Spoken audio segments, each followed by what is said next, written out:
Hi everyone, I'm Chris Kokkinos. I'm the immediate past president of the SMRT, and I'm very pleased to welcome you to the first of a series of short video interviews that we'll be rolling out to keep everyone informed about the annual meeting as we get closer to the go live date. And with me today, I'm pleased to have Doug Noll from Michigan in the USA, who's the ISMRM 2020 Program Chair, and also Claire Mulcahy from Melbourne, Australia, who's the 2020 SMRT Program Chair. And both of these guys have been pivotal in transitioning our annual meeting to what is a fantastic virtual meeting. And we're really looking forward to hearing from both of them and to get more of an idea about what we have to look forward to. Claire and Doug, I know I've had a look at the program and I'm hugely impressed with where it's gone and what we have to look forward to. There's over 5,000 lectures. We've got 120 Q&A sessions, which we really want to hear about from global experts from around the world.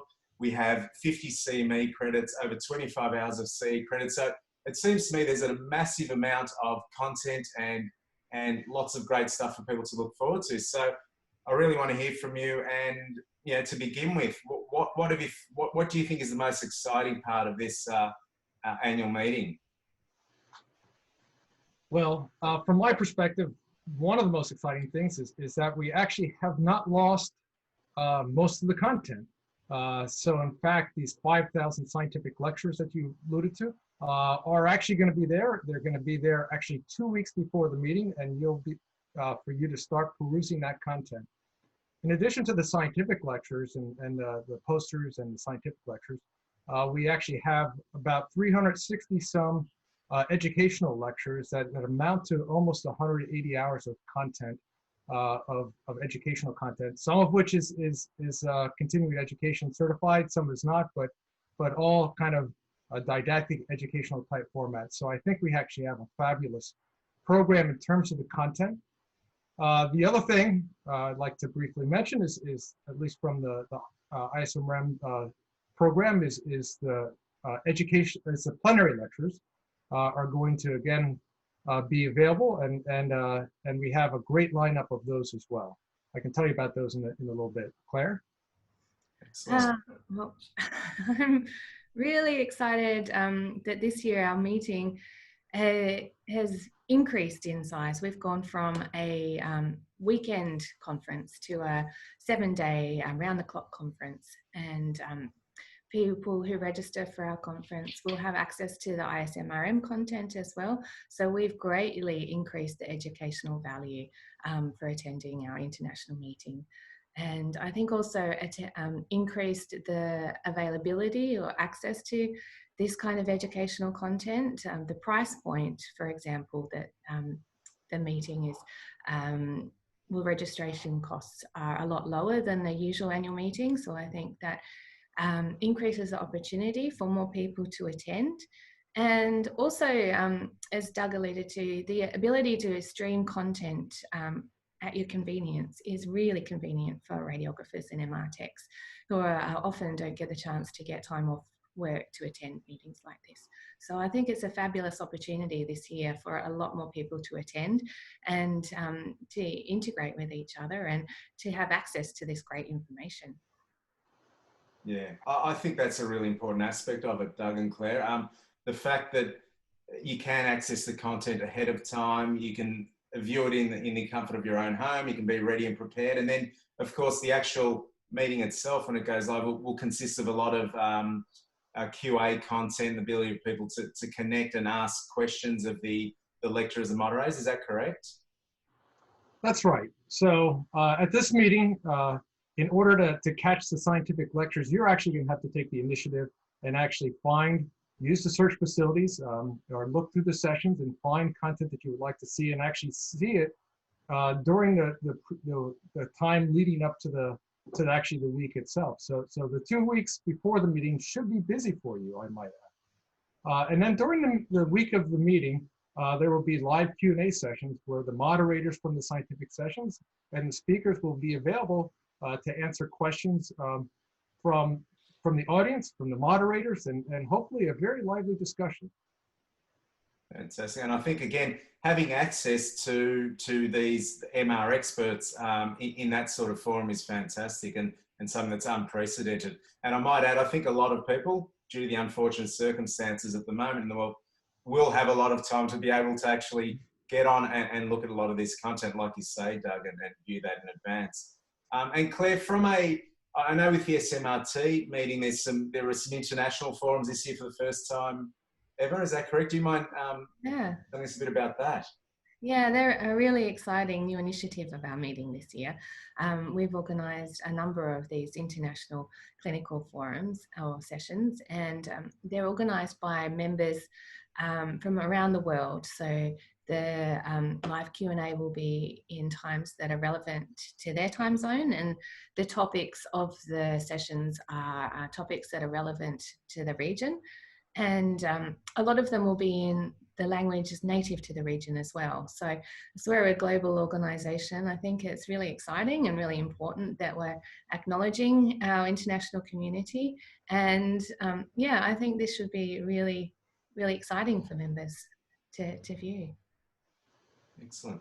And I've got to ask you both, just what was it like actually having to put together an annual meeting? I know how much work goes into that. It's a huge volume of work, but to transition from going to Australia, preparing the meeting, having that ready to go, then preparing for what we thought was going to be Paris, but now to pull out a fantastic virtual meeting with, like Doug mentioned earlier, virtually everything still available to everyone. How did you guys do it? I just think it's amazing, and credit to you both and your committees. But how did you do it? What was it like? Well, it was absolutely terrifying. But I will tell you that if believing in a flat Earth meant doing away with time zones, I'd be a big believer. The time zones was unequivocally the hardest problem that we had to deal with, yeah. and you can envision how you could record talks and so on, but how to deal with time zones, and I think the solutions eventually became obvious. Was that there's a few time slots that work for most of the world, but not for all of it, and so we'll try to make as much of the content available for viewing when people have time to view them. Let them ask questions on the little chat boxes attached to each of those, and hopefully get a scientific interchange.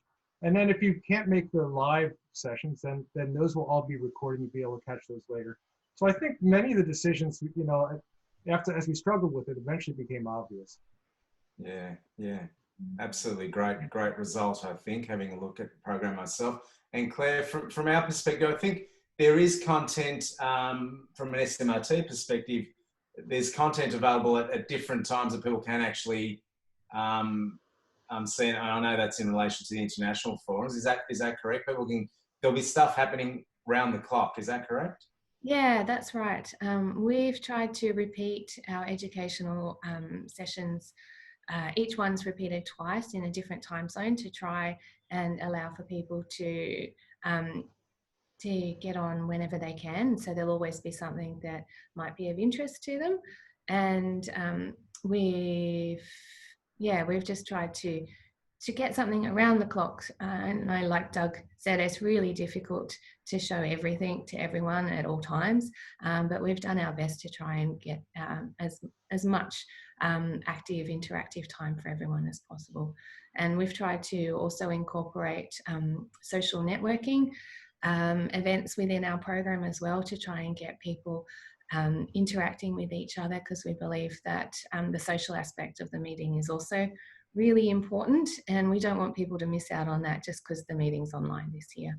And I think we've got a really exciting program lined up for that as well. Excellent. And I know that is really, I know for me, when you attend annual meetings, you connect with MR professionals from different craft groups, different professions. We all come together and we're all here for the one thing. And that's one of the big things of the annual meeting. And often I hear from people that have attended their first annual meeting, like, oh, wow, I didn't realize how big this is and how many people are involved in MRI. And I think that's something that we're trying to keep in this meeting, particularly because there will be people attending for the first time, and it is an international annual meeting. So the social aspect and the ability to connect and to ask questions from MR experts and those sorts of things, I think are really important.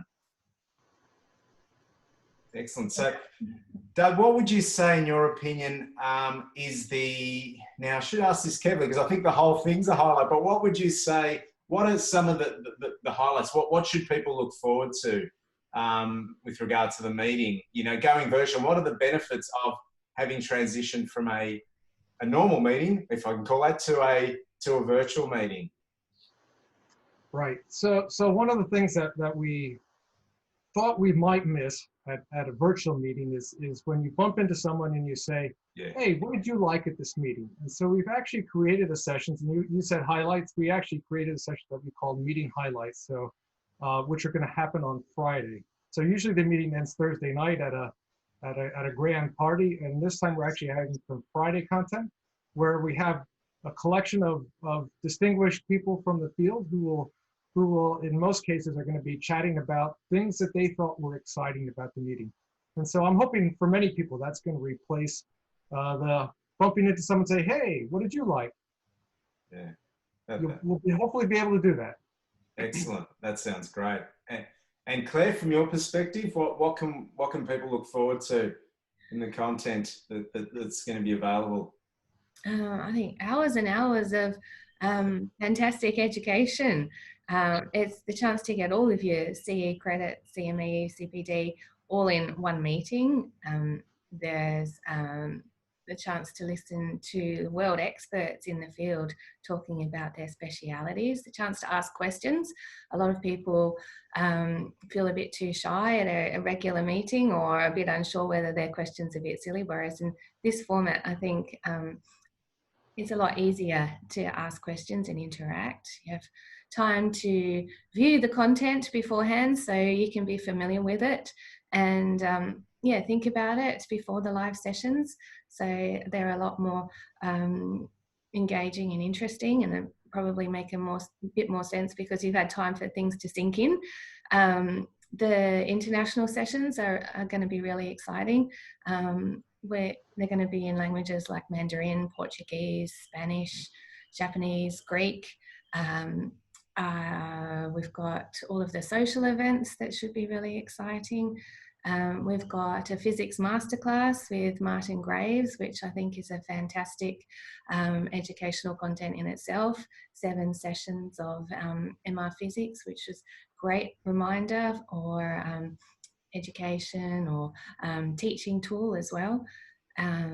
We have the chance to interact with all of your old friends from previous meetings or to meet new people in a different format. I think it's going to be really different this year, but also a fabulous opportunity and really quite exciting. So I think you need to get on and get registered and get into it because, it should be really good. That's it. I think everyone has to register. Everyone's got to get involved. It's a once in a lifetime opportunity for a lot of people that can't attend. And both of you, again, I thank you both because you've done an amazing job. The program is absolutely fantastic, and it really is an international meeting. And for me, that's the key message, that people will be able to attend the peak MRI international meeting from the comfort of their own home. And for me, I think if there's one thing that's a bonus this year is you can attend the international meeting in your pajamas, which I think no one's ever done that before. So I think there's so much opportunity, so much amazing content. And again, thank you, Doug and Claire, for putting this together in your committees. We're really looking forward to it and can't wait to see you at the meeting. Thanks, Chris. See you there.